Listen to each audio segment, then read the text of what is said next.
तो बीच में कुछ व्यवधान हो गया, घर तो घर है, लोग आते जाते रहते हैं। तो गुरु है टारगेट, तो गुरु के बाद हुआ शनि, बुध, केतु, शुक्र, सूरज, चंद्र, मंगल, राहु और ये गुरु।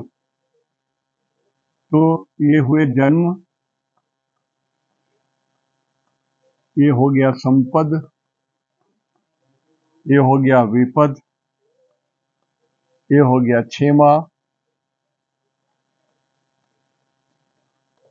ये हो गया प्रत्यारी,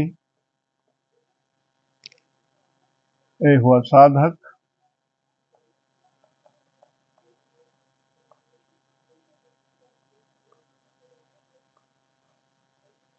ये हो गया बाधक,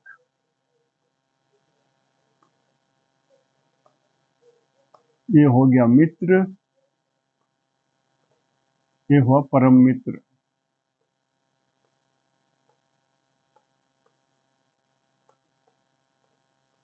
जानबूझ करके आज हमने फिर से रिपीट किया इसको कि ताकि समझ लीजिए। पहले गुरु लिखा टारगेट वाला, आज का जो नक्षत्र है, आज का नक्षत्र है विशाखा, इसके लॉर्ड होते हैं गुरु, तो ये हमारे टारगेट हो गए, टारगेट। तो यहाँ गुरु लिख दिया और नीचे में लिख दिया जन्म तारा, ठीक है। अब इसके बाद यहाँ गुरु लिखे, ऐसे अब क्लॉकवाइज चलिए। गुरु, शनि, बुध, केतु, शुक्र, सूर्य, चंद्र, मंगल, राहु, गुरु, ये विषुवतीय दशा के हिसाब से हो गया। अब इसका क्लासिफिकेशन लिख रहे हैं तो उल्टा, ये हुआ जन्म, संपद, विपद, क्षेमा, प्रत्यारी, साधक, बाधक, मित्र, परम मित्र। एक बार क्लॉकवाइज लिख दीजिए और दूसरा बार जो क्लासिफिकेशन होगा वो जन्म, संपद, विपद, इस तरह से चलिए। तो अब ये देखिए कि गुरु के 3 नक्षत्र जो होते हैं, विशाखा और पूर्वभद्रा,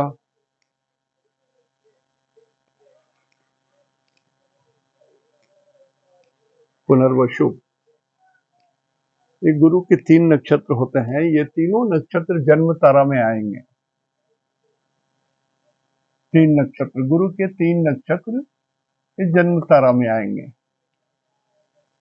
तो गुरु का पहला नक्षत्र पुनर्वसु, ये मिथुन में आता है। उसके बाद गुरु का विशाखा नक्षत्र जो है ये तुला में आते हैं, और गुरु का जो पूर्वभद्रा नक्षत्र है वो मीन में आते हैं।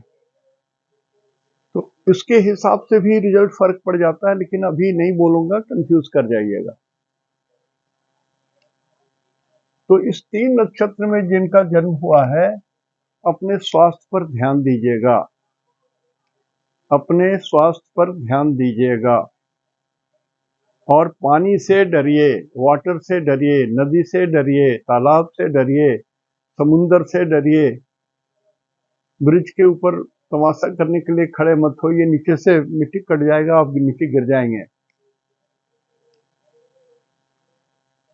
इसके बाद हुआ जन्म के बाद संपद। अब ये संपद तारा राहु के हैं, इनके 3 नक्षत्र होते हैं, अश्विनी,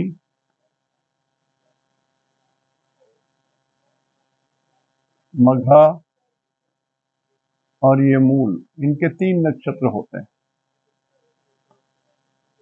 तो अश्विनी संपद तारा में आए, मघा संपद तारा में आए, मूल भी संपद तारा में आए। लेकिन याद रखिए ये तीनों अलग अलग राशि में पड़ेंगे। फिर भी आपके लिए, यदि आप अश्विनी में जन्म लिए हैं तब भी संपद तारा है, कुछ मिलेगा। मघा में है तब भी ये संपत्ति तारा है, कुछ अच्छा ही होगा। मूल नक्षत्र में है तब भी आपके लिए ये संपत्ति तारा है, कुछ ठीक ही होगा। तो ये तीनों नक्षत्र जो है अश्विनी मघा मूल, जिनका जन्म है उनके लिए समय ठीक है। और मंगल के 3 नक्षत्र होते हैं,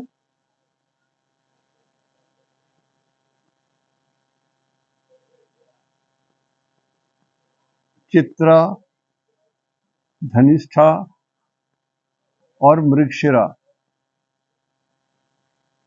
लिखना चाहिए हमको मृगशिरा,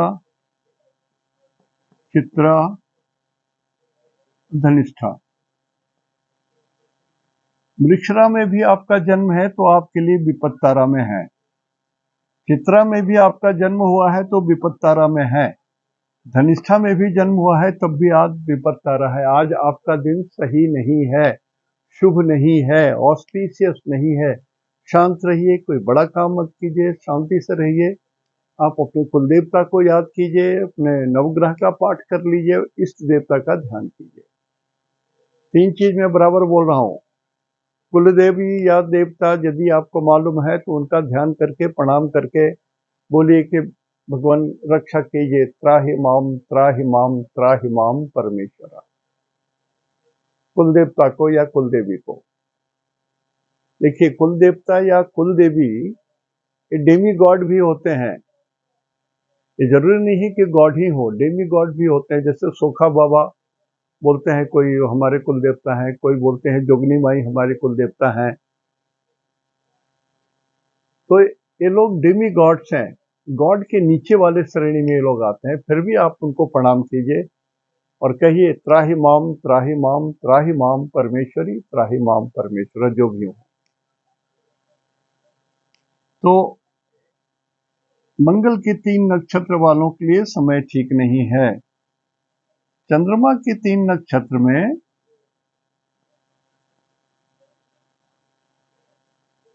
यह है रोहिणी, दूसरा है श्रवणा और तीसरा है हस्त। तो चंद्रमा के 3 नक्षत्र में जिनका जन्म है, रोहिणी वाले हैं तो भी आपको अश्विनी, भरणी, कृतिका, रोहिणी, वृषभ, मेष या वृषभ में आएगा। ये श्रवणा अलग है, हस्त अलग है, सब एक राशि में नहीं है, सब अलग अलग है, लेकिन फिर भी ये आपके लिए शुभ हैं। रोहिणी वालों के लिए शुभ, श्रवणा के लिए भी शुभ और हस्त के लिए शुभ हैं। कुछ कल्याण ही होगा, कुछ आपके लिए फायदे की बात होगी। कहीं कुछ है, मान लिया आपको अंदाज नहीं है, आपने इंटरव्यू दे दिया है तो आपका शॉर्ट लिस्ट हो गया है, आपका शॉर्ट लिस्ट हो गया है श्योर। यदि आपका जन्म रोहिणी में है, श्रवणा में है, हस्त में है और आपने इंटरव्यू दिया है तो आपका शॉर्ट लिस्ट हो गया है, श्योर रहिए आप। इसलिए कि 6वां तारा में आ रहे हैं। टारगेट के हिसाब से ये 6वां तारे में आ रहे हैं। सूरज के 3 नक्षत्र, ये सूरज के जो 3 नक्षत्र हैं, इसमें पहला नक्षत्र है कृतिका,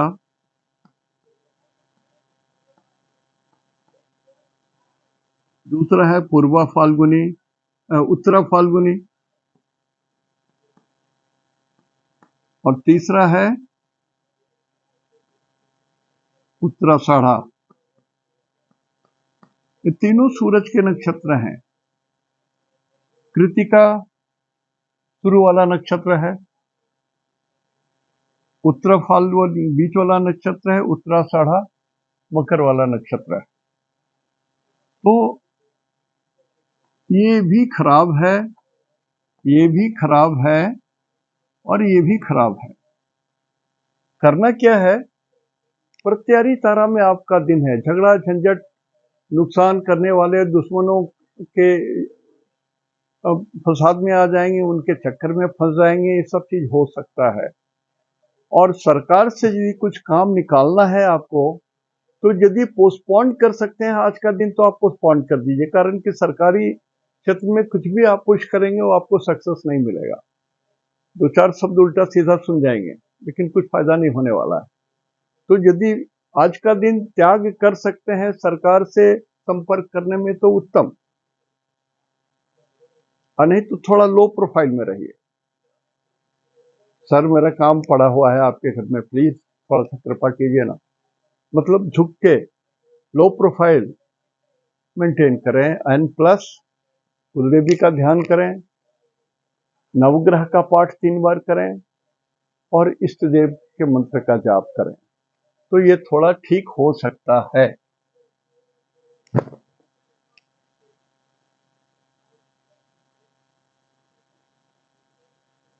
शुक्र के 3 नक्षत्र,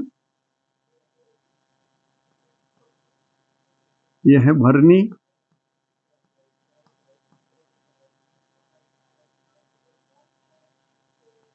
पूर्वाषाढ़ा और ये पूर्व फाल्गुनी। ये सभी, यदि आपका भरनी में जन्म है दिन बहुत बढ़िया है, पूर्वाषाढ़ा नक्षत्र में भी जन्म है तब भी आपका दिन बहुत बढ़िया है, पूर्व फाल्गुनी में है तब भी आपका दिन बहुत बढ़िया है। तो जिनका जन्म ये शुक्र के 3 नक्षत्र में हुआ है, आज आपका दिन लगभग सभी से बढ़िया है, उपयोग कर सकते हैं। जहां कुछ काम पेंडिंग है वहां भी आप पैरवी कर लीजिए या वहां भी आप चेज कर लीजिए। सक्सेस डे है, आपका पैसे पड़े हुए हैं किसी के यहां जाके रिक्वेस्ट कीजिए, वो दे देगा। या सरकार के यहाँ कोई काम पड़ा हुआ है वहां भी वो कर देगा काम। मतलब आज आपका दिन बहुत बढ़िया है। विद्यार्थी हैं तो जो भी पढ़ेंगे वो आपको बिल्कुल समझ में कंसेप्ट आ जाएगा, बिल्कुल कंसेप्ट आ जाएगा। और यदि आप कोई परीक्षा दे रहे हैं किसी कंपटीशन का, इत्तेफाक से कल यदि है 29 तारीख को, तो आप विजयी हो रहे हो, ये सत्य है।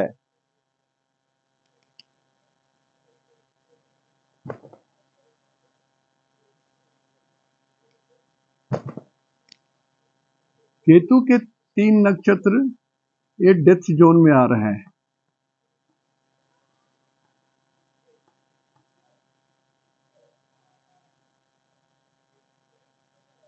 अच्छा, हमने राहु में कुछ उल्टा बता दिया था। केतु के 3 नक्षत्र जो होते हैं अश्विनी, मघा, मूल, हमने ये राहु में बता दिया था। सॉरी, इसको मैं फिर से बता दूंगा। तो केतु के 3 नक्षत्र वाले जो हैं, चाहे आपका जन्म अश्विनी में हुआ है समय बहुत खराब है, मघा में हुआ है बहुत खराब है, मूल में हुआ है तो सबसे ज्यादा खराब है। लो प्रोफाइल में चलिए, शांत रहिए, अपने कुलदेवी को ध्यान कीजिए, नवग्रह का पाठ 3 बार सुबह स्नान करने के बाद, 3 बार सूर्यास्त के बाद कर लीजिए। दोपहर में भी कुछ कर सकते हैं तो कर लीजिए। और इष्ट देव जो हैं उनको प्रणाम कीजिए। त्राहि माम परमेश्वर, त्राहि माम परमेश्वरी, जो भी हैं आप त्राहि माम कीजिए ना, भगवान पसीजेंगे, मदद कर देंगे। देखिए, राहु का हमने गलत बता दिया था। राहु के 3 नक्षत्र होते हैं आद्रा,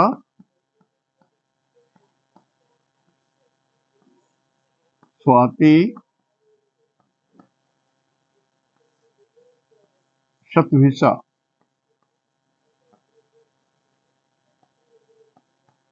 प्लीज करेक्ट कर लीजिएगा, थोड़ी गलती हो गई है हमसे, माफी मांग रहा हूं, गलती हो गई हमसे। राहु के 3 नक्षत्र होते हैं आद्रा, स्वाति, शतभिषा। आद्रा वाले के लिए भी समय बढ़िया है, स्वाति वाले के लिए भी समय बढ़िया है, शतभिषा वालों के लिए भी समय बढ़िया है। लेकिन ये संपत्ति तारा में है जरूर, लेकिन है तो राहु, है तो ये राहु का नक्षत्र। और राहु का नक्षत्र ये मंगल का घर है, तो ये अग्नि तत्व है, तो थोड़ा ध्यान रखिएगा। समय तो ठीक है, लेकिन आग से बचिए, अग्नि से बचिए, धोखे में मत रहिए।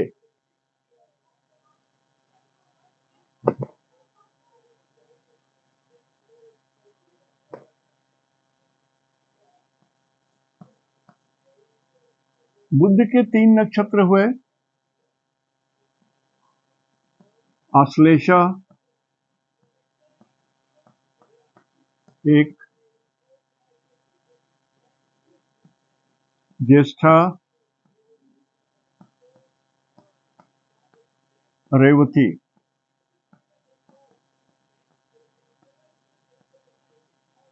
आश्लेषा, ज्येष्ठा और रेवती ये तीनों जंक्शन स्टार कहलाते हैं। इसमें जिसका भी जन्म होता है वो 27वां नक्षत्र में पड़ जाते हैं, मतलब ठीक 27वें दिन फिर इस नक्षत्र की पूजा या शांति कराई जाती है। बच्चे का जन्म होता है तो कुंडली नहीं बनाई जाती है, लेकिन इतना देखा जाता है कि कहीं 27वां नक्षत्र में तो नहीं पड़ गया, या कुछ ऐसी स्थिति तो नहीं है कि चंद्रमा जो है वो 2-3 पाप ग्रहों के संपर्क में आ गया, या दृष्टि से या युति से कैसे भी तो बालारिष्ट लग जाता है, उसको बालारिष्ट बोलते हैं। चंद्रमा यदि पापक ग्रह में आ गए दृष्टि से, युति से, स्थिति से, तो ये बालारिष्ट तो हो ही गया, मतलब बचपन में ही मृत्यु होने का भय रहता है। तो जब किसी का जन्म होता है तो पंडित जी के पास जाते हैं, तो पंडित जी यही देखते हैं, पूरी कुंडली नहीं देखेंगे, लेकिन इतना जरूर देखेंगे कि ये बालारिष्ट में तो नहीं पड़ा है, या कहीं कुछ ऐसी स्थिति तो नहीं है कि ये इन्फेक्शन वगैरह के कारण इसको कष्ट हो जाए, तो इतना देखते हैं। तो ये बुध के जो 3 नक्षत्र में जिनका जन्म है, आश्लेषा ठीक है, ज्येष्ठा ये भी ठीक है, और रेवती वाले भी ठीक हैं। रेवती जो है ये पानी के जोन में पड़ जाता है, पानी। आश्लेषा भी, ये तीनों पानी के जोन में ही पड़ जाते हैं। तो एक्स्ट्रा प्रिकॉशन के लिए पानी से डरिए, लिक्विड से डरिए। दिन अच्छे हैं, डरेंगे तो शुभ है, नहीं डरेंगे तब भी अशुभ नहीं है, लेकिन डरते हैं तो डबल श्योर सक्सेस है आपका।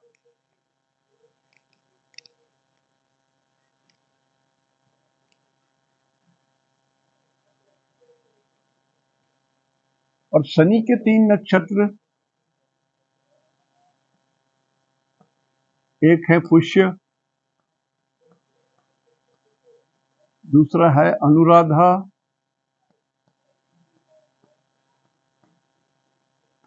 और तीसरा है उत्तरा भाद्रा।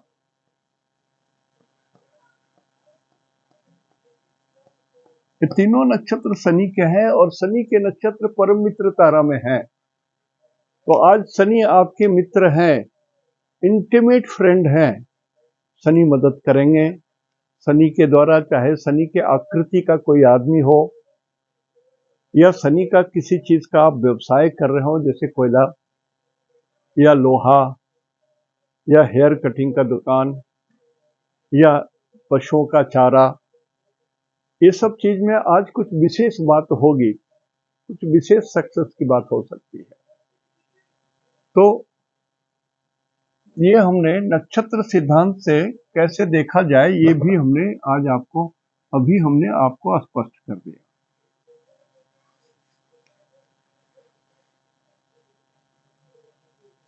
इसमें देखिए, संघात चक्र में 12 में राहु गुरु है उल्टे, और यहाँ पर राहु है।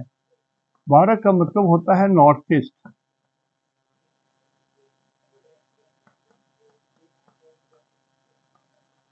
तो नॉर्थ ईस्ट अभी डेंजर जोन में अभी भी पड़ा हुआ है।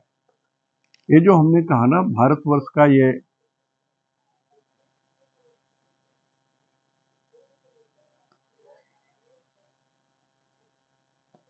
ये जो भारतवर्ष की स्थिति है, यहाँ से ये नॉर्थ और यहाँ से ईस्ट, ये पूरा ये डेंजर जोन में पड़ा हुआ है। अभी भी भारतवर्ष के अंदर में भी और बाहर, भारतवर्ष के बाहर,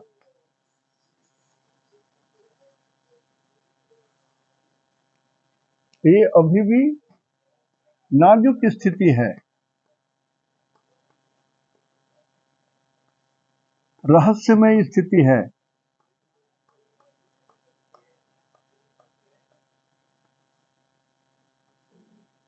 और धोखाधड़ी का है।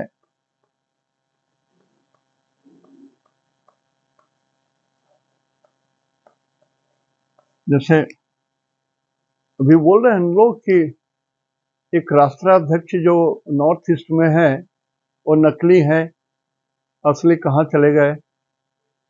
तो ये सब जो रहस्यमय चीजें हैं, ये जो रहस्यमय चीजें हैं वो अभी यहाँ पर के लिए हैं।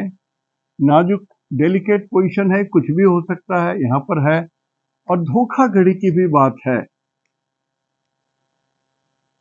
समझ लीजिए। बोल खुल के बहुत बात नहीं बोली जा सकती है, जो ना समझे वो अनाड़ी है, समझ लीजिए। लेकिन भारतवर्ष का भी कुछ हिस्सा जो है, ये जो हिस्सा बचा हुआ है, ये हिस्सा भी थोड़ा डेंजर जोन में पड़ जा रहा है, ये भी गड़बड़ जोन में पड़ जा रहा है।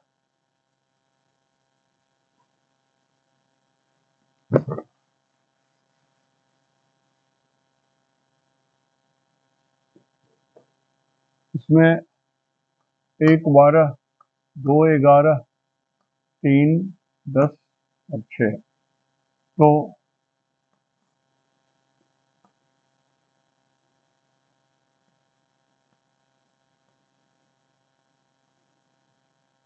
ये 10 यहाँ पर शनि है और ये भी उल्टे चल रहा है।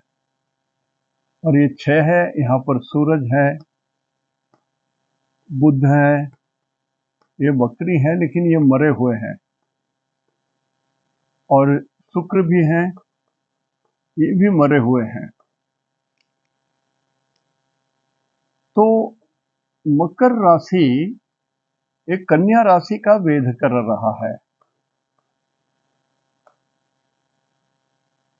और 10 नंबर को नॉर्थ बोलते हैं। देखिए, पहले बोल रहा था नॉर्थ ईस्ट, और ये बता रहे हैं कि नॉर्थ भी, तो नॉर्थ 2 बार हो गया, तो नॉर्थ में बड़ा प्रॉब्लम है, बड़ा समस्या है।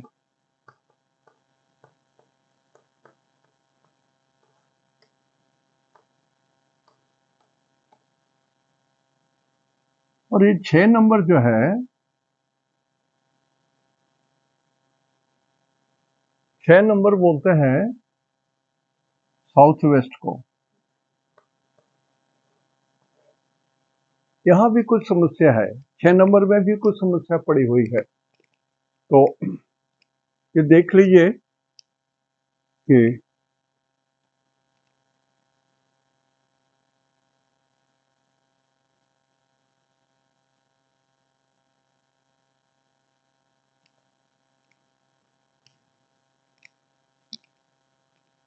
साउथ वेस्ट,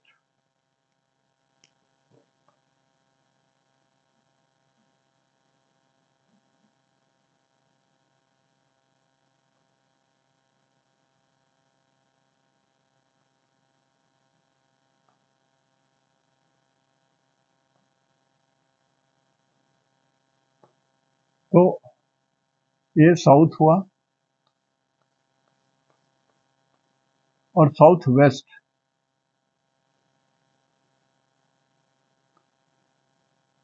ये पोर्शन हुआ। इंडिया के नक्शे पर देख लीजिए, ये पोर्शन भी थोड़ा डेंजर में पड़ा हुआ है, यहां भी कुछ गड़बड़ी है। तो सूरज जो है, सूरज का मतलब होता है पृथ्वी।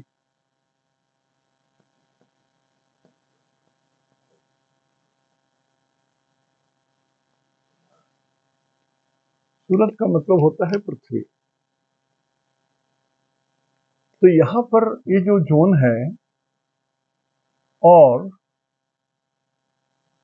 इस सूरज से सामने में सप्तम भाव में है गुरु, तो इस सूरज को प्रभावित कर रहे हैं गुरु, पृथ्वी को प्रभावित कर रहे हैं गुरु।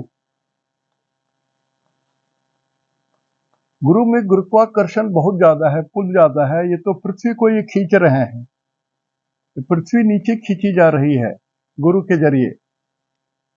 तो आश्चर्य नहीं है कि कुछ भूकंप वगैरह या कुछ इस तरह की आपत्ति विपत्ति और प्राकृतिक दुर्घटना साउथ में हो जाए या कुछ बड़ी बात आ जाए। अब इसको हम लोग और जो भी छापे पड़ रहे हैं उससे अभी नहीं जोड़ रहे हैं, हम प्राकृतिक दुर्घटना से ही जोड़ रहे हैं। तो आज हमने आपको ये सारी बातें बता दी, और एक बात बता रहे हैं कि कुंभ राशि आज स्ट्रांग है, मकर राशि स्ट्रांग है,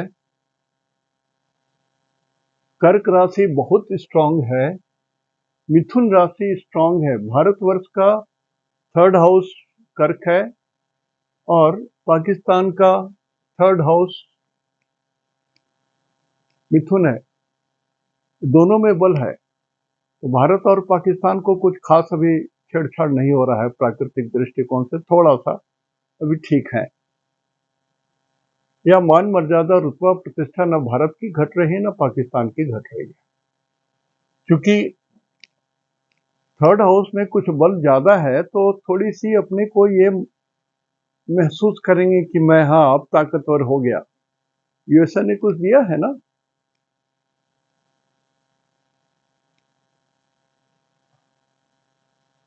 और धनु राशि भी थोड़ा आज बली है, वृश्चिक राशि भी आज बली है। तो ऐसे लोगों को कुछ फायदा हो सकता है। अभी जो कमजोर स्थिति में पड़े हुए हैं उसमें हम लोग ये मान के चलें कि कन्या थोड़ा कमजोर हो गया है, तुला भी थोड़ा कमजोर है, लेकिन सस्टेनेबल स्थिति में है। तो भाव बल में मकर, कुंभ, वृश्चिक, धनु, कर्क, मिथुन, ये सभी स्ट्रांग है। जिनके कुंडली में ये जहां जहां पड़ेगा ये नंबर, वहां वहां से आपको विशेष फायदा होगा। आप अंदाज कर लीजिए, ये बात मैं बहुत बार बता चुका हूं कि जो भाव बली हो वो आपके जिस घर में पड़ेगा वहां का शुभ रिजल्ट देंगे ये। तो आज यहीं तक। इति शुभम, सहन दो, निनाग्ये जोहार।